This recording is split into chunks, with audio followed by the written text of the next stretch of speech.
Okay, I'm calling the June 9th meeting of the New Mexico Academy for the Media Arts to order as we have a full board. Yay! Yay for Kendra. Look at you rocking it. So good to see you. It's good to Hey, be here. yes, yes, Eddie and I, you, Eddie and I match here. yes. That is Looks better true. on you. We got a style going there. And I'm going to be joining Courtney, Malinda, and Anthony soon. So, and so you're 10, you're holding it up. Anyway, okay, welcome. It's good to see everybody and thank you for taking the time. We have a pretty short agenda today. We don't have any, bars, so we don't have that. Does somebody have their, we can mute all our things? There's some back feed. I'm gonna mute you. Okay. Sorry, there was some feedback coming across.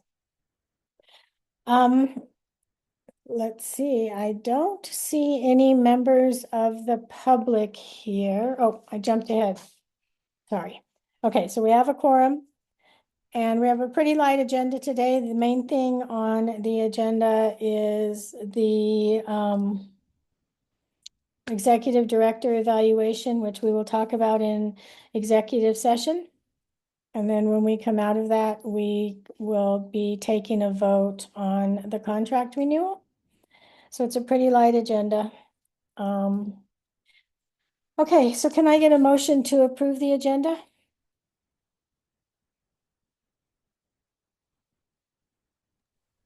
I move Channing. to approve. Oh, I'll second. Channing first, Malinda second. Okay, roll call vote. Channing, Malinda, Aye. Kendra, Aye. Eddie, Carolyn, aye. Motion passes unanimously with all members voting in the affirmative. We don't think we have any public input today. We don't have any members of the public with us.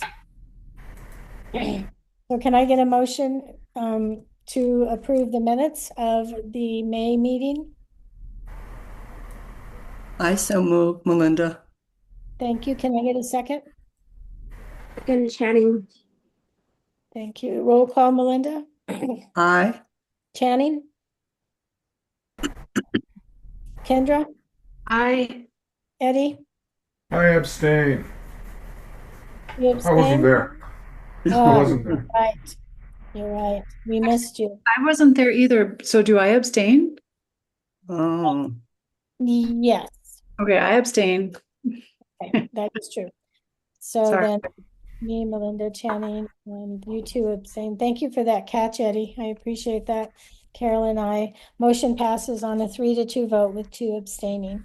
Great. All right, we're moving right along. Hi, Ashley. How are you Hi. doing? Let me pull up the reports.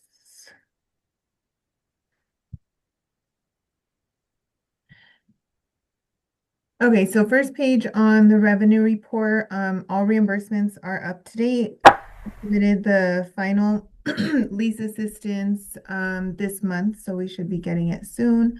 But other than that, I submit RFRs every month, and I had to submit up to May last week, so that's all completed. And hold on. Let me reopen my report. Sorry, you went blank.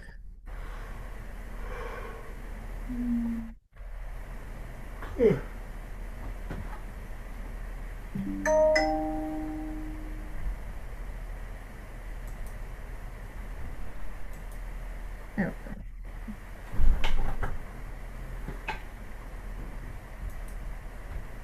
Okay, and then on the expenditure report, as of May 31st, operational was positive 47,000. I think that will be adjusted a little bit more. We did have some final bars that we did last month, or that I did last month. I'll bring them in the July meeting. But there's just a few other adjustments we'll have to do to the budget. But we did project about 20,000 in carryover. I think we are going to have more than that, but that was just kind of like a conservative number since our budget was really tight. Food service is a little bit over budget, so I will have to move part of that into operational. And then Title I is a little bit over budget. So that will also be moved into operational. Title IV is a little bit over budget, and it's mostly just benefits. So I try to spend down the funds as much as possible. And then we'll move it into operational once we fully draw down the total award. Library funds, we have about 3,000 available. Instructional materials, we'll have 1,100 available. The state litter control and beautification grant, we have 9,000 available. Special capital outlay, we have 367,000 available. HB 33, we have 160,000 available. SB 9, we have 24,000 available. And then SB 9 state cash match, we have 25,000 available. And then going to the next page, these are all the deposits and withdrawals that were made during the month. Let me know if you have any questions on anything that was paid or deposited.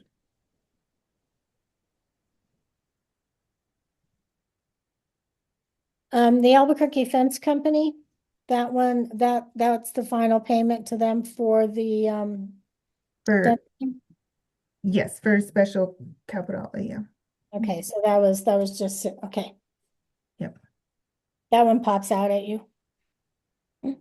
Yep, it was a very large amount.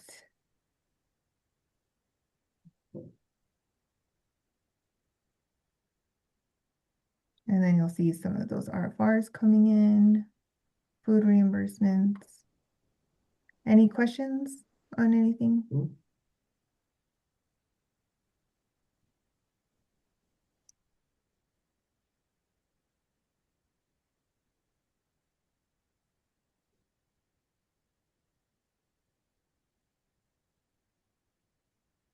No questions?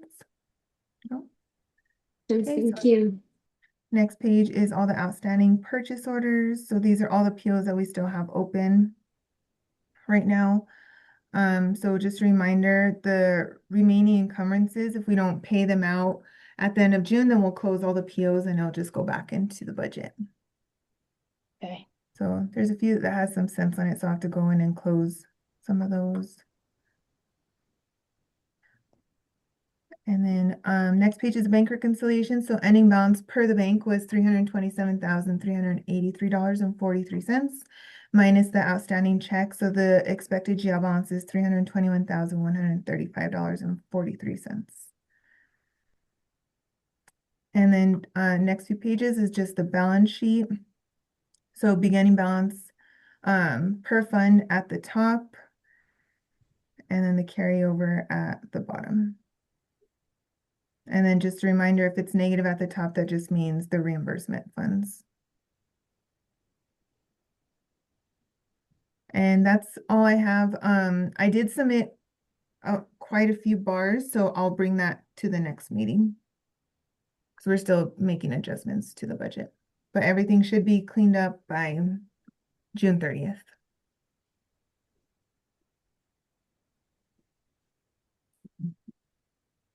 Do you expect it to change that much, or how much do you think it'll change closing out those POs that we'll see? Because that'll go into the operational fund, correct? Yes, so it just depends, because I know there are some POs that have a little bit larger encumbrances because we did project higher, but it just depends on invoices we receive. Like if we receive an extra invoice that we didn't fully account for and we have to increase that PO, or which I don't think that will happen, but or if we see there's a large remaining encumbrance on a PO and then we get an invoice to fully spend it down, then that money won't go back in. But it just depends. I think we'll probably get a little bit more in carryover, but not like we had in the years past. no, not that much. Yeah. Okay, are there any other questions or comment for Ashley? No, thank you, Ashley. Oh, Okay. Malinda? no, just thank you. Yes, thank you. Welcome. Okay, let's go ahead and move on to the executive director's report.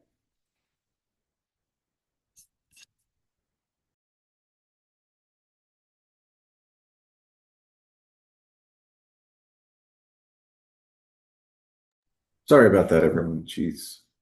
For whatever reason, it opened in a different browser than I'm used to, and it isn't being very friendly. So let me try to share the report. It's a pretty small or a very short one. It's so weird. It opened in Microsoft Edge, and it isn't letting me do a whole lot. Let's see. Okay, can you guys see that? Yes. Yes, I can see it. Yes. Yes. Okay, thank you.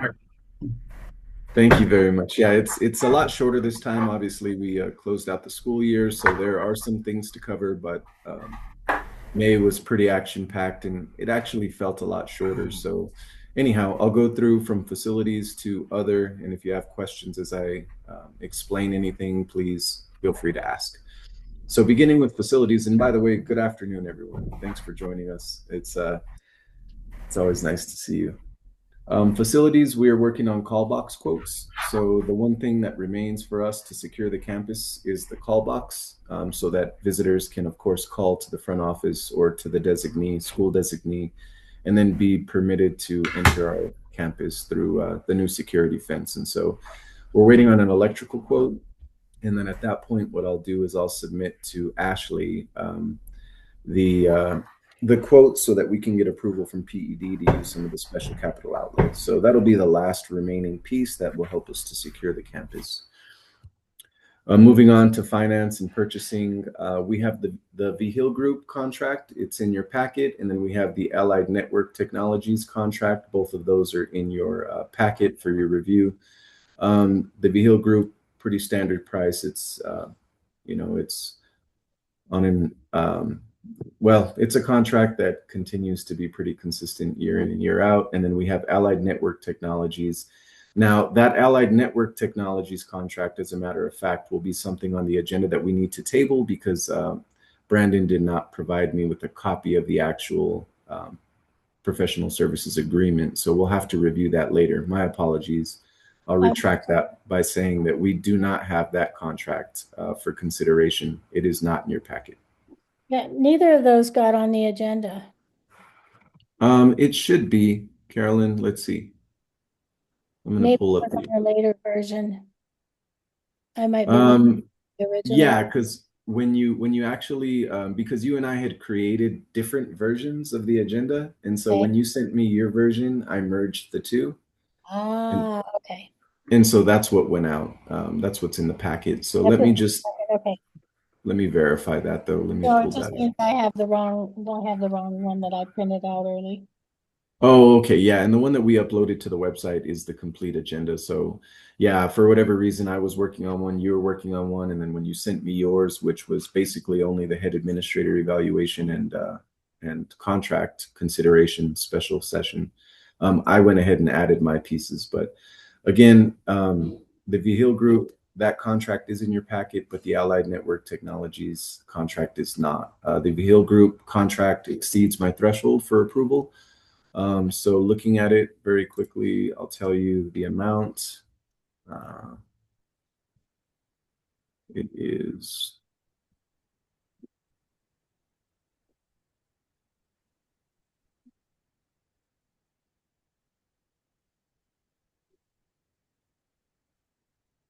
$74,000 plus gross receipts tax. So that is the the contract amount, and of course, I would ask for your approval once we get to that agenda item.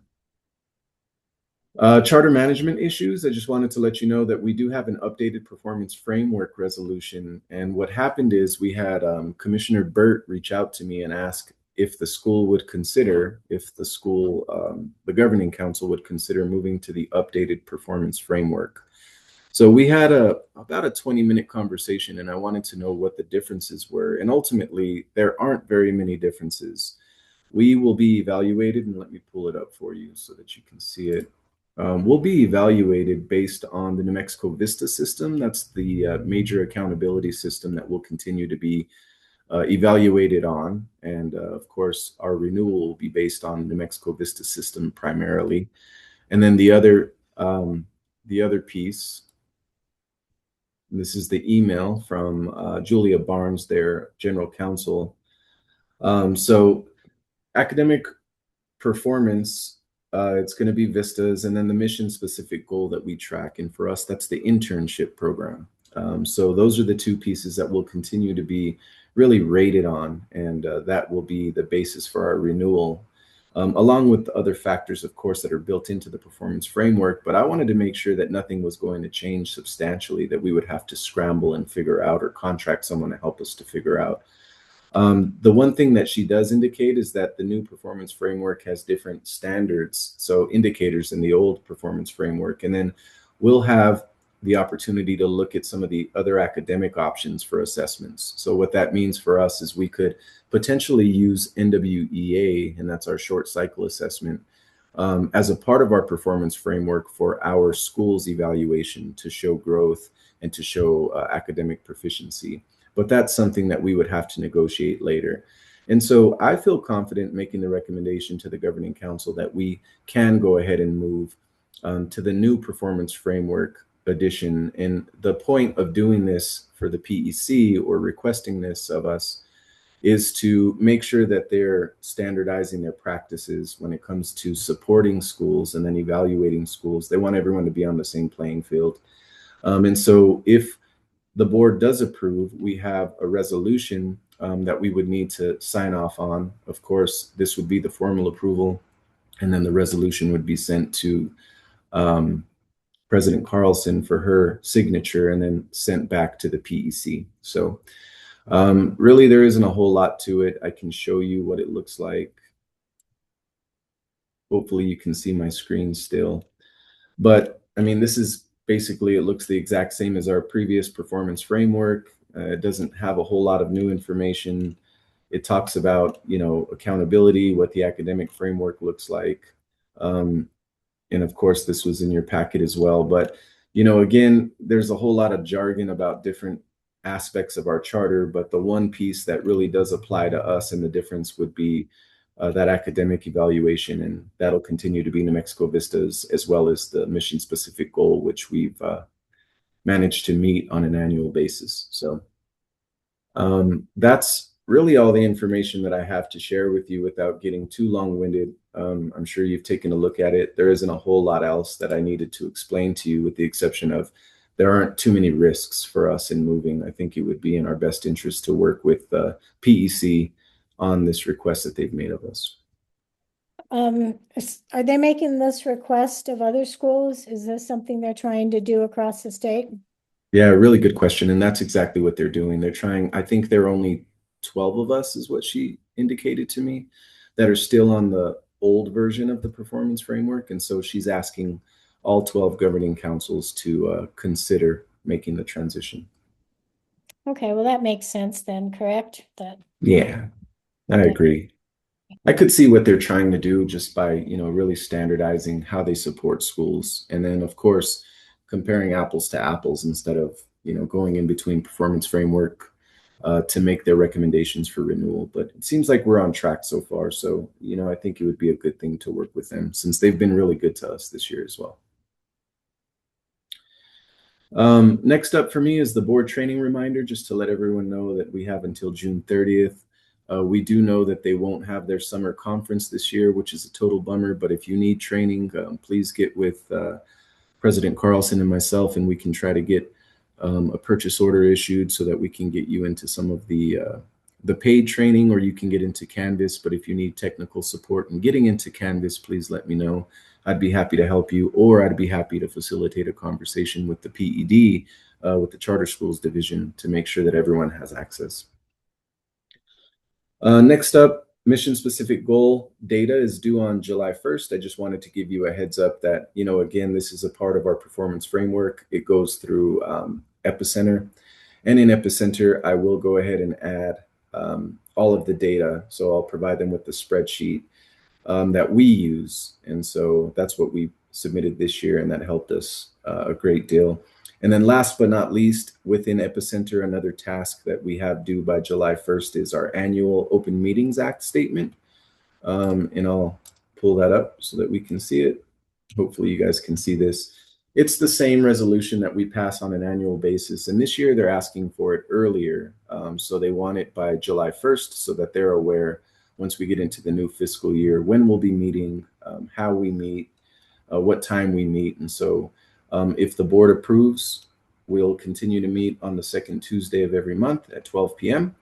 And then it goes on to say that, it can be on campus or it can be online. So that's really it. And that's the resolution. If approved, it is added to the agenda, of course, but if approved, it'll be signed by President Carlson and then submitted through the Epicenter system. Okay, last but not least, we have NWEA results, and I'll pull that up very quickly. It's my other dashboard. Can you guys see the dashboard? Or am I switching and you're not seeing what I'm sharing? No, we see academic right now. Oh, perfect. Yeah, that's it. I'm glad. So it's keeping up with me. Okay, so I just wanted to share with you that we have our end of year results from our NWEA short cycle assessment. And I'll just share with you, of course, there are some highlights. For example, in reading, 10th grade, for example, that's our highlight as far as the most growth. They went from 60% to 78% proficient or advanced from the beginning of year to the end of year assessment. So that's pretty impressive. And then when it comes to total, what our percentages look like of students that are proficient or advanced, we went from 53.6 to 57% proficient or advanced between the beginning of year and end of year reading assessments. So that was a good sign. One thing that I do realize and want to note to you all is this was administered right after we took state testing, and there really isn't a great way to do it. We like to try to get an idea of when we should administer this particular short cycle assessment. If you do it before the exam, then obviously it's a good indication of where students may fall on state testing, which is more rigorous. But at the same time, it burns students out so they don't take state testing as seriously. We chose to do this after state testing so that they went in with that momentum and, with the perseverance that they needed to get through and apply themselves on state testing. So this is good growth for us. Reading is our strong suit, as we know. So we'll continue to hope that we made the growth in reading that the PEC is asking for. And then, of course, when we look at math, we grew by 1 percentage point from the beginning of year to the end of year. And so we still have work to do when it comes to math. But when we look at 26% of our students being proficient or advanced, compared to where we fell last year when it comes to math, which was 11.9% on the state assessment, I'm hopeful that we'll see some of that translate to the 25-26 state assessment in the area of math.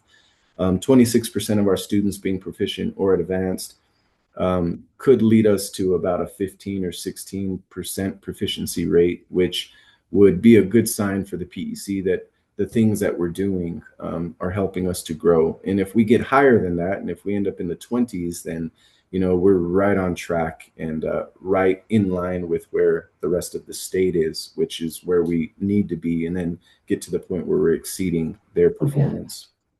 So not too bad, but I did want to share this with you all. And this is our end of year assessment information. Last but not least, on June 20th, we will have embargoed results from the NMSSA math and reading assessments. So at that point, we'll be able to see exactly where we ended up. We'll have to do some manual calculations at that time until New Mexico Vistas is released in August. But, again, we're hopeful that in the area of reading, last year we're at 47%, based on where we ended up on our short cycle assessment, 10 percentage points higher. We're hopeful that we'll make some gains there. And of course, in the area of growth as well. And then again, same thing with math. We're really hopeful that we'll increase that score, and it's going to be incremental because students come in pretty low when it comes to mathematics. But hopefully next year with the new curriculum that we're hoping to adopt, that'll combat that and we'll have some better performance.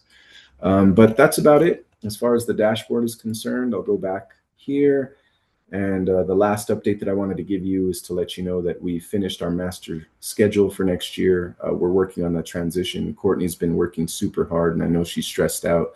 But going from one student information system, Power School, to Synergy, which is the new state-adopted student information system, it's been a lot of work, a lot of meetings, and I give Courtney a lot of credit for really working through that process. So that's it for me and my updates. If you guys have any questions, I'd be happy to answer them.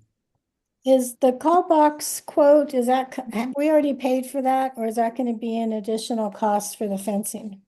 It's going to be an additional cost. Initially, we didn't request it. It wasn't until they completed the job or neared completion that we thought, hey, well, how are people going to get in during the day? So it shouldn't be too expensive. What I understand based on the research that I did in my conversations with Albuquerque Fence Company is that it would be around $2,500.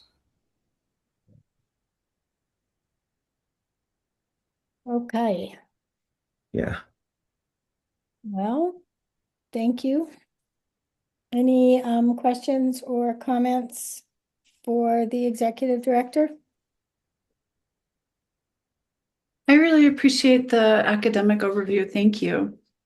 You're welcome. Thank you. Yeah, for June 20th. Yeah, and I'll definitely be excited to share it with you, no matter if we make the types of gains we want or not. But yeah, thank you. And I'm hopeful. Our teachers have really worked hard and our students have as well. So I'd love to see their hard work pay off. So Question? Yeah, Oh, sorry. Go ahead, Kendra. I might have missed this. I'm sorry, I haven't been able to keep up, but what are the percentage of students on IEPs? Yeah, now, I mean, currently we're at about 47% of our population that do have IEPs. And so I would have to look further to figure out their areas of disability. So That's what I was gonna. Yeah, and that's a good one. Thank you for bringing that up, Kendra, because that's something that I can work with our special education coordinator. She's already disaggregated a lot of the data based on those exact subgroups. So let me have I'm that curious. prepared for next. Yeah, for instance, math IEPs and how that's impacting our overall percentage and how we then counter that with a narrative that works. Absolutely, that's yeah, that's a great point, Kendra, and I will work on that because I know she has that data when it comes to NWEA. Great, thank you. Yeah, thank you. So we have one set of data in, correct? Is that a part of this next data that we're waiting for, or are they two completely different assessments? A really good question. They are two separate assessments. What I just shared with you is our interim assessment. It's called NWEA MAP. And so really that's what we use to help us to plan instruction and make changes to our academic programming. But it is also a good indicator of where students will fall when it comes to the state assessment. So that's kind of an indicator, but both of those have gone up, so that's positive there. Yeah. Do you have any idea what if I guess I want to know how we compare to APS as far as them making gains in reading and math? Are they going up as well, or are they kind of flatlining? Really, that's a great question. We won't know completely until all of the data is shared, and I believe that's in August. So as far as the interim assessment that we use, ours is different than what APS uses. APS uses a totally different assessment. Okay, so there'll be no way to do that. Kind of I just want to throw this out there because it could be a concern, or maybe it won't be a concern. But I learned this week that the governor has opted into the federal voucher program thing, which I don't know all the details, but that does, you know, give parents the option of school shopping. And my first response was that's really going to hurt us. But is it possible it'll help us? That's a really good question. I mean, it would be nice if the government would allow us to take those vouchers. We If can't take them. I don't know, I would have to research it and look into it with Yeah, there my. hasn't been a real public announcement about this. It was a question that was asked at UNM hosts a journalism boot camp every year, and the governor attended by Zoom, and that was one of the questions that was asked by one of the UNM journalism students, and she basically said that she had made the decision to not leave it to the next administration, but to go ahead and say, okay, we'll do that. Yeah. Yeah, that's something I'll definitely look into as well. I don't know a whole lot about it and how it would be rolled out. I will say, and of course, this is only my perspective, it seems like we're almost at an advantage when it comes to being competitive with the voucher system, only because we're already a small sort of private type of school setting, right? And I think that's what parents are looking for. I think the larger charter schools like the MAS of the world, or I mean, maybe even Explore Academy, although they do a great job, both of those schools academically, but we have mid-sized charters as well that are, 700, 600 students. And I think parents, when they use those vouchers, are looking for obviously programs that offer academic rigor, but smaller settings for their students. They want that kind of private school feel. So it's only my perspective, but I think I'm hopeful, that it may even benefit us when parents start to explore their options and find out maybe the parochial schools aren't for my kids. And my voucher isn't going to pay for Albuquerque Academy or Sandia Prep. Those are pretty expensive schools. So yeah, I don't know. And I'm anxious to find out as well. Anthony and I had a conversation about that as well. Anthony, do you want to weigh in on it? Yeah, sure. Actually, Mr. Jones, when we were first talking, I was mistaken. I said $1,700. That's the tax write-off that a donor can get. It has to come from some private donor, not the government, and they can give up to 5,000. And but I think so the question is how many donors would there be available in New Mexico in the first place? Right. And they might be specific to certain schools. And and the other question is that I don't know if it can go to a public school. That would be a good question to ask, and I would think that the governor might want to address that. And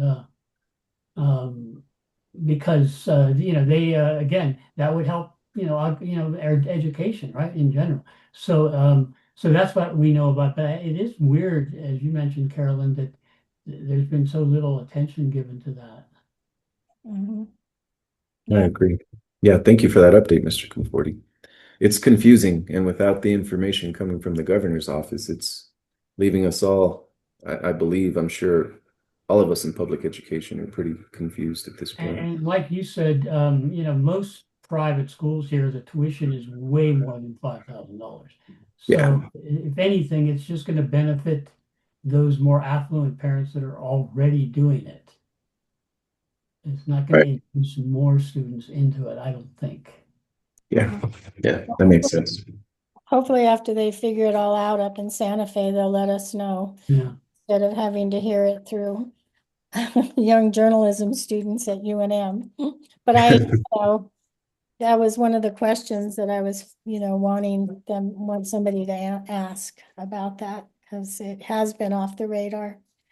Okay, any other questions or comments about the executive director's report? Nope.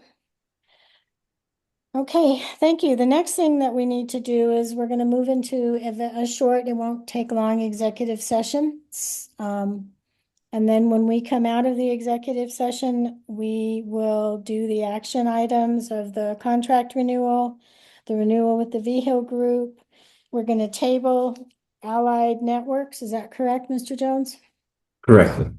Okay, so we'll need a motion for that when we come out. And then adopting the new performance framework. We're ready for that. And then adopting the Open Meetings Act. And I do have one change for the Open Meeting Act. It's at the bottom. You have me as a Mrs., like an MRS. Oh, Just take, yeah, I'm not an MRS. You can put MRS, but not MRS. okay, you got it. Thank you. Okay, so what I'm going to do now is I am going to move everybody out into the waiting room except the board and Director Jones. So before I do that, right, Melinda, I have to do the verbiage. We haven't done this for a while. Do I get a motion? I don't remember. Do the verbiage and then we motion to move into executive session. Okay. Can I get a motion for us to move into executive session according to New Mexico statute, section 1015, 1H 13 and 7 of the Open Meetings Act to discuss limited personnel issues, in this case, the executive director's contract renewal. Can I get a motion and a second? Also move, Melinda. Thank you, Melinda. Can I get a second? I so move Channing. Okay, roll call. Melinda, Aye. Channing, Aye. that's okay. Channing, we'll do Eddie again. Let's hear Eddie again. Aye. Kendra, Aye. Carolyn, I motion passes unanimously. The board is going into executive session at 12:38 p.m. So let me move people. This is my first time moving people. Put in waiting room. There's one. There's two. Three. Four.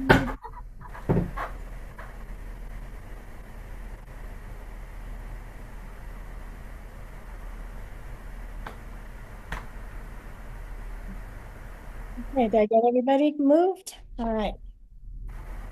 I'm going to stop the recording. Okay, I'm going to move them all back. Admit. Hey, welcome back, everybody. Thanks for hanging with us. We are coming out of executive session at 1:02 p.m. There was no other business discussed during the executive session. No decisions were made other than a discussion of the executive director contract for 2026-27 school year. Okay. So the first one of our action items is a motion to approve the executive director's contract renewal for next year. And we do have an amendment. So can I get a motion with the amendment on the contract? This is Kendra. I would like to make a motion to change to amend the contract from 104 leave hours to increase it to 172 per calendar year for 12-month employees. Well, for Director Jones's contract. So increasing from 104 to 172 is my amendment. Okay, can I get a second and then we'll discuss it? I will second. Okay, Eddie, second. Great, thank you. Do you want to explain your reasoning on that, Kendra, so the rest of the people understand? Sure, thank you. So so from 104 hours of leave, it equates about 2.5 weeks of leave for a 12-month employee. And the amendment would allow for about a week in the summer for 2 months, potentially June and July or middle of, June and July, to take 8 hours of leave if wanted and needed. So it would give extra leeway for our 12-month employees to rest, relax, rejuvenate, and be able to come back fresh and reinvigorated in August. And if it's case in the summertime, so there's less demand, there's still an expectation that all the contract work would get done, contracted done in that time. And we have 3 full-time 12-month employees, correct, Director Jones? Which would be you, Courtney, and Manny, correct? So it would just impact those 3 Yes. 4 full-time ones. Those under contract from July 1 to June 30 of an annual year. So it would impact those. Okay. Contract. Okay, so we have a motion and a second on the table. Can I see a motion? I guess I just want to double check real quick with Ashley that won't impact the budget in a negative way, correct? It shouldn't. Okay. Just wanted to get that on the record. Okay, great. So I've got a motion and a second on the table. Roll call vote. Kendra? Aye. Eddie? Aye. Annie? Malinda? Aye. Carolyn, aye. Motion passes unanimously with all voting in the affirmative. Okay, our second approval is the contract with the V Hill Group that Director Jones explained during his director's report. Can I get a motion to approve the contract for the next school year with the V Hill Group?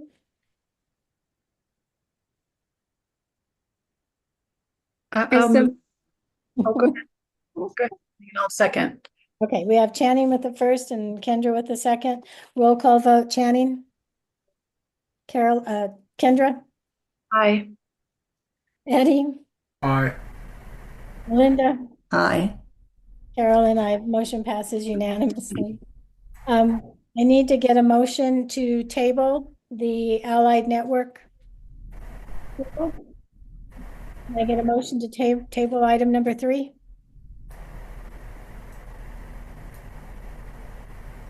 You're all going to do it at once, I know it. Yeah. Move. Channing? Malinda, second? Aye. Okay, so we have a Channing with the first, Malinda seconded. Roll call vote. Channing? Malinda? Eddie? Aye. Kendra? Aye. Carolyn, motion passes unanimously. Only 2 more, folks. Okay, can I get a motion to approve adopting the new performance network that is advised by the PEC? So move. Thank you, Eddie. Second, I'll second. Malinda. Linda, great. Roll call vote. Eddie? Aye. Linda? Aye. Kendra? Aye. Channing? Aye. Carolyn, motion passes unanimously with all voting in the affirmative. One more. We need to pass our Open Meeting Act resolution. Can I get a motion? I'll move to approve. Kendra, second? Again, Channing. Roll call. Kendra? Aye. Channing? Aye. Eddie? Aye. Melinda? Aye. Carolyn, motion passes with all voting affirmative. Thank you, guys, and thank you for your patience as we have to wade through all of the roll call. Okay, next up is Mr. Conforti with the media report, coordinator's report. Yeah, guys, can you hear me?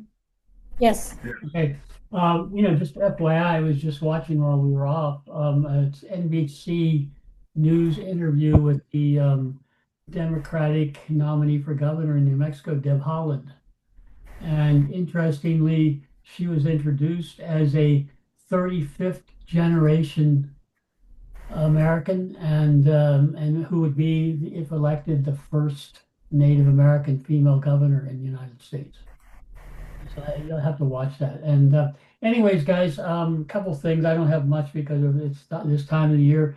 Talking about internships, Mr. Jones was earlier. We do have 2 interns working this summer with the Black Leadership Council, and we will probably be getting our Ice Wolves interns back, this next school year. The situation with interns could well be if you take out middle school, we may ultimately have more internship possibilities than we have students. And, that's going to become a problem is to find, when we get internship possibilities, if we have the students to actually fill those. So that is a concern. I mentioned last meeting that I had submitted 5 nominations, which is our limit, for the Emmy Regional Southwest Rocky Mountain Emmy Awards. And that we won't know about the nominations until late August, and the winners are in September in Phoenix. But they asked me to judge, and of course you can't judge in our region, okay? And so they gave me Ohio and West Virginia, and it was really a good experience. And I have to say, and I was judging college and high school newscasts, high school newscasts, and college newscasts, and news stories. It was really hard because there were some that were just, unbelievably good. The high school that, and they don't let you know where it's at, but you can sometimes figure it out. This one high school in Columbus, Ohio, virtually had all the nominees for both stories and newscast. Its newscast, this was a high school, its newscast was better than most local newscasts that I've seen on TV. They had a lot of the same stuff that we have. It looked like they had the same TriCaster, the same kind of a studio. It was really, really well done. I don't think, we won a Emmy for Best Newscast a few years ago. I don't think we would have won against this team. And it was really good. The West Virginia college that I judged was University of West Virginia. And again, they had most of the nominees. And again, their newscasts and stories were as good as anything you see on local TV news. And so that was really, quite eye-opening. The other thing, and I don't know what this means, but it was just, so noticeable, is virtually all the anchors and reporters on both college and high school were girls. There was only one guy I saw doing anything, and he did a sports report that, was minimally okay. And but everybody else was a girl, and so I don't know what that says. But anyways, that was a good good exercise. I'm glad I did it, and I kind of see what they want, and kind of understand how you have to really be, if you're going to go for those, you have to really be intentional. I wish we could even offer a class where we're just going for the trophies. But I don't think we can do that. And the other thing I wanted to bring up real quick again was I mentioned that one of the things I'm hoping to do this summer is to meet with some legislators who have suggested they might support some changes in the film subsidy legislation. Remember when I've mentioned when it was first instituted in the early 2000s, it was much more supportive of media education, and that was eliminated in favor of below the line education, particularly, and not so much in terms of fostering New Mexico creative efforts. And and that's really important that we get back to that because it's a way to incentivize interest in media studies and secondary ed if they can see that the state is supporting that. Because the industry is changing, what the state did was they eliminated the support for low budget non-union films and emphasized just high budget union films. And that worked out well for several years. But all of that is changing because they're not doing very well at the box office. Last week was an astonishing thing happened in the industry. It should be a wake-up call to everybody. And to me, it really reinforces this idea that we need to change our approach to supporting the film industry in New Mexico. Last week, the top two box office draws at the movie theaters were not even low budget, they were micro budget films. Uh, Back Rooms and Obsession. Those two films were one was made for less than $100,000. The other was made for less than $10 million. The first weekend they took in 200 million. And the last 2 weeks they've taken in 1 billion. Okay, and I know. But what is even more astonishing is that the producer, director, writer, in other words, they did all three roles of both of those films, were 20-year-old kids. And and basically what they did is they began making shorts in school and they started putting them up on YouTube. They created a fan base, which was their proof of performance.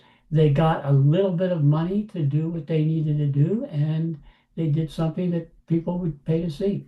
And to me, that's one of the biggest reasons to support the film industry. Now, the way the early film legislation was written up was that a small percentage of the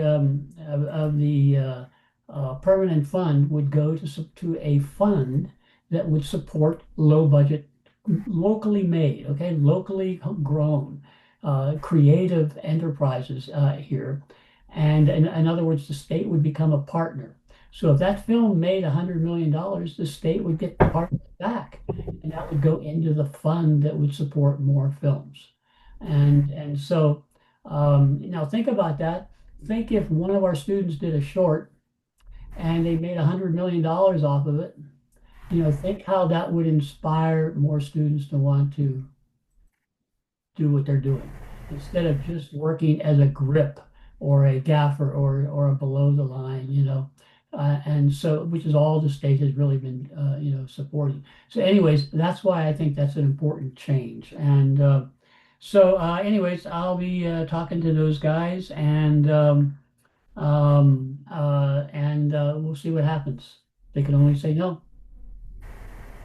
That's true. Can't hurt to try for sure. Okay, thank you. Mhm. Any questions or comments for Mr. Conforti? Thank you. Now we're going to go ahead and move on to our student representative, Tig. How are you doing, Tig? You've been very patient. Good. How are you? Doing well, thank you. Thank you for your work on the flyer. I appreciate that. Going back and forth, making it better every time. So thank you for your work. Thank you. I really don't have much since we're not in session of school, like not that we're on summer break, but at the last council meeting, I talked with Carolyn and we both got in touch with Mr. Dooley about the school YouTube channel, which we now have access to. I've uploaded the council meetings from, I believe, January to last month. So we now have access to that. That was a huge accomplishment. Again, thank you for working with Mr. Dooley on that and getting us into compliance because the PED does check that to make sure all of our faces are out there for everybody to see every month. Anyway, thank you. Yeah. Are you going to be joining us on Saturday? I will. Okay, great. Look forward to seeing you then. See you then. Okay, let's go ahead and move on to new or old business. Roundtable stuff. The first thing I want to bring up is I'm going to welcome Johnny Rodriguez. She came in after we had started the meeting. Welcome. Thank you for joining us. But I also want to let the board know, and I know Malinda knows, and Anthony and Mr. Jones, Mr. Landgraf passed away a week ago Wednesday.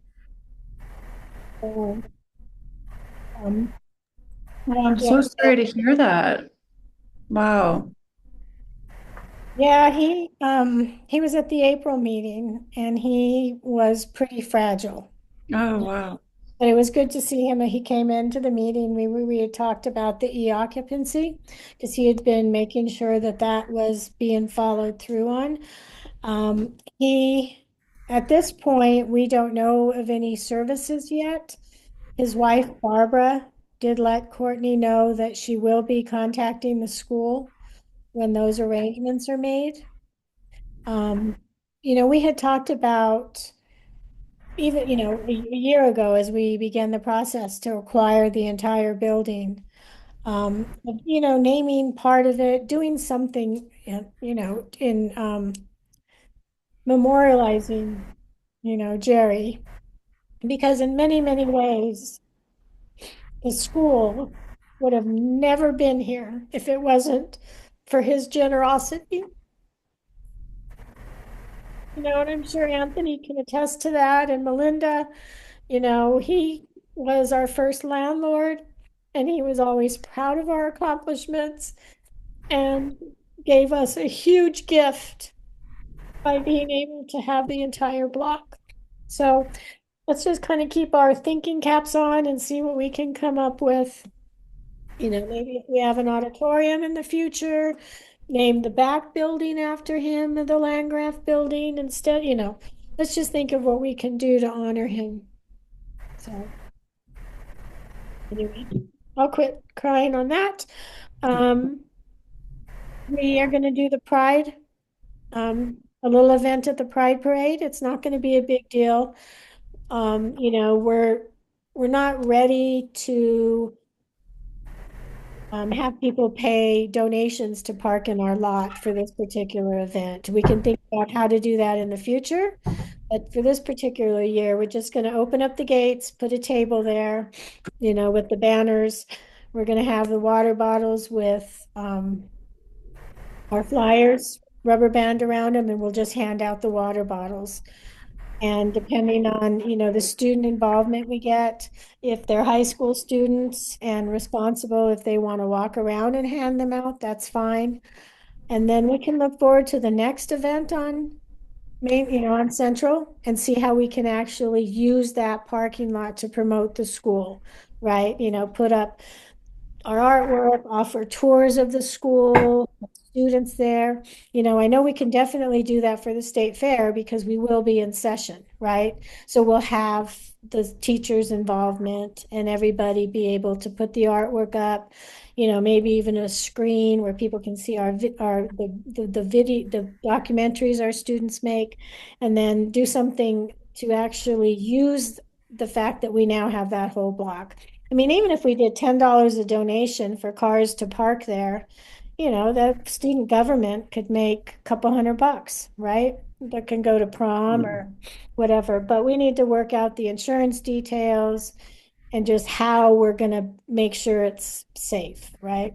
But I know we're going to have a lot of really ticked off people when they show up to watch the parade, and they're not going to be able to park in our parking lot. They're not going to be happy because they know to get there early because that's a prime spot. But this year they'll just have to, and that, if somebody wants to take a quote unquote tour of the school, we can walk them around the parking lot and show them enough of the area, right, to see the school, and then schedule a real tour the following week. For this particular event, just because we're not going to have a whole lot of people there actually working it. So, and then, yeah, again, thank you, Director Jones, for the training reminder. If anybody needs any help, let me know. And then, yeah, we do have our charter contract renewal coming up, but I think we can regroup and take a look at that after the 40th day, since the 40th day is going to be a really key turning point for us. And we all really need to work really hard on the recruitment efforts. Chan, we'd like to have a conversation with you about how you think we could get the word out to the Native American communities that they can now join us online. To just kind of give us a little bit of guidance on how we should go about that.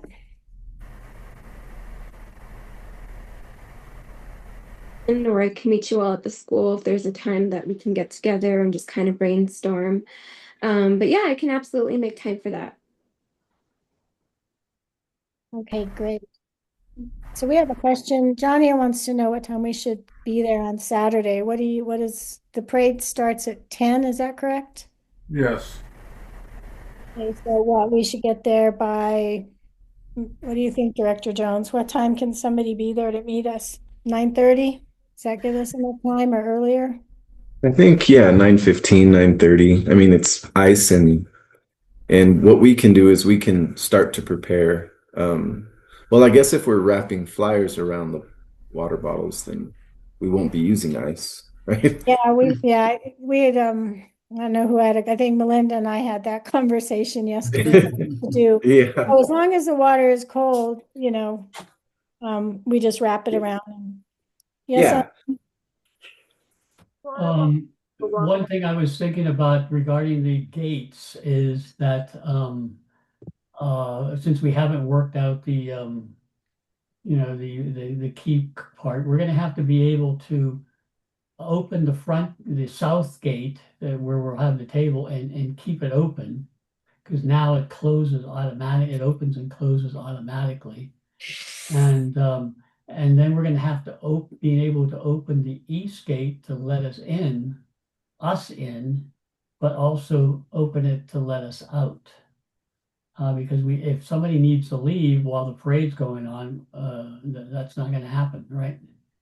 And so we're kind of trapped in there. So we need to have some access to the gates. Now, generally, Courtney has that, and so I don't know what we need to do to make sure we have that. Director Jones, do you know if Courtney or Manny will be able to be there? Yeah, Courtney will be there.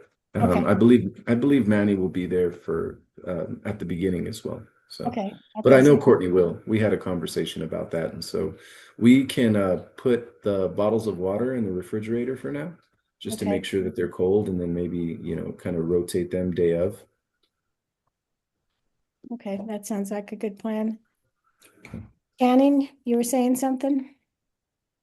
Oh, I was just wondering if we were giving out like our own NMAMA water bottles, or if we're just giving out the cold donated water bottles. I think it's just the cold donated ones. I think we've given out all of the NMAMA. The ones we. Okay. I can definitely donate some, like a pack or two. I can probably bring them either maybe today or Friday to whomever, if anyone's at the school, or to you, Carolyn, because I'll be leaving out of town early, or Friday afternoon sometime. Yeah, I think somebody's there Wednesday and Thursday of this week. Is that correct? So if you can't get by the school there, yeah, you can certainly connect with me. Just let me know. Any of you all, I can meet up with you. So I guess probably we should set a time of about 9:15. Does that work for everybody? Okay. So we'll meet there at 9:15 and see what we can do. And well, Carolyn, to bring in bottles, that's what Channing's planning on doing. So do we coordinate when we get there? We would call Courtney. Tuesday, Wednesday, and Thursday, are the gates open, Director Jones? Yeah, they're open between 10 and 2. Yeah. Okay. So between 10 and 2. Yeah, the gates are open, so you don't need to worry about that. And if you Okay. can't make it there during that time frame, I can meet you Mhm. as well. Okay. Okay, so let's plan on meeting there at about 9:15. I'll send out a reminder email to everybody, letting them know kind of what the updated plan is. It's just really simple this year, but that's okay. We'll have a presence and the school looks 100 times better. And and we got lots of pride. That's what Yeah. I I can donate water as well if needed. Okay, Talking about like the kind of packs of water bottles. The yeah, and small bottles? the small Okay. bottles, yeah, Yeah. the smaller ones that we can just, I'll bring a bunch of rubber bands and we can just really quickly roll them around and put them on, and that won't take long at all for those of us there. Okay. And we'll just go play it by ear and go from there. And okay, anything else that the board would like to bring forward? No, I don't think I At missed this it. time.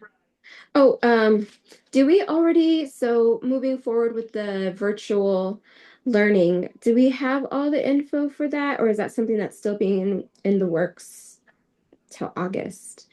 Because say, one thing I'm thinking about is doing maybe an interview with the Laguna Community Foundation. And I work really well with Leroy Buster Silva, who's very in tune with the Native community. He's been with NACA, he works in Laguna, he does other community involvement stuff. But I'm thinking if we can do a quick little, they usually do like a Kawaii, it's called like Kawaii Kawaikume is our native language for Laguna. But basically like a highlights of our own Pueblo's people and what they're doing and what their achievements are. But I'm thinking I can get something together with him where we can pop in and do a quick little Q&A or just give them the information about, hey, for any of our, rural Laguna, students that are moving from elementary to middle school to high school, this is another option for you. We're only about 40 minutes from Albuquerque, and sometimes it's easy for parents to make that trip and sometimes it's not. So I'm thinking that'd be one good way to get our foot in the door with the Laguna Pueblo on our end. So if any information you can send to me about that, then I can set up a date with him to see what would be a good time to hop on with them and throw out that info. Okay. Yeah, that sounds great. And the more information we can put out there, the better. We have the outline of the way the program works, and we're fortunate to have a student with us who did a great job of putting it all together. So we have an infographic. So yeah, we can, and I believe Tag just shared it in the chat. So we have that, and it's just kind of a skeleton overview of what the requirements are, and hopefully that helps. But let me know. I'd be happy to join virtually or whatever it takes so that I could provide that information firsthand as well. Thank you. Yeah, thank you. Excuse me. Okay, any other comments? No, just deep gratitude for all the work you've done, Director Jones, and also Carolyn and everyone else. Just a really tough year, and just lots of gratitude for everyone. Thank you, Well, Kendra. yeah, it has to be spread out across the entire team, though. It's been, really gratifying to see everybody work so hard. We couldn't do it without Ashley and her insight, Director Jones, the teachers, the staff. Yeah, just we're ready. We're ready to go. So wonderful. Thank you to everyone. Yeah. Okay, so did you download those, Chan, so I don't need to send them to you? Got him, yeah. Okay. Okay, so if anybody else wants to download them, otherwise I'll pop them in when I send out a reminder about the Pride thing. Oh, and I just want to backtrack a little and thank Dr. Eddie Tafoya for his graduation speech, and also to welcome, I'm not retired, but he is now retired. So he has no excuses, no more. You got plenty of time on your hands to be in the That's back. not true. I know. Well, Congratulations. congratulations on that. And You look rested. You look well rested, so that's good. At least on the Zoom world. I haven't slowed down. Well, okay. That being said, I am going to adjourn the meeting at 1:33. And did I answer all the questions? Oh, yeah, we do have the Twinkle Light Parade. Yes, we will do all that. Ty, good reminder. Okay, the meeting is now adjourned at 1:33 p.m. You all have Okay, take care, folks. okay, we'll see Bye, whoever we see everyone. on Saturday. All right, everybody be safe. We'll see you all. Thank you so much. Thank you.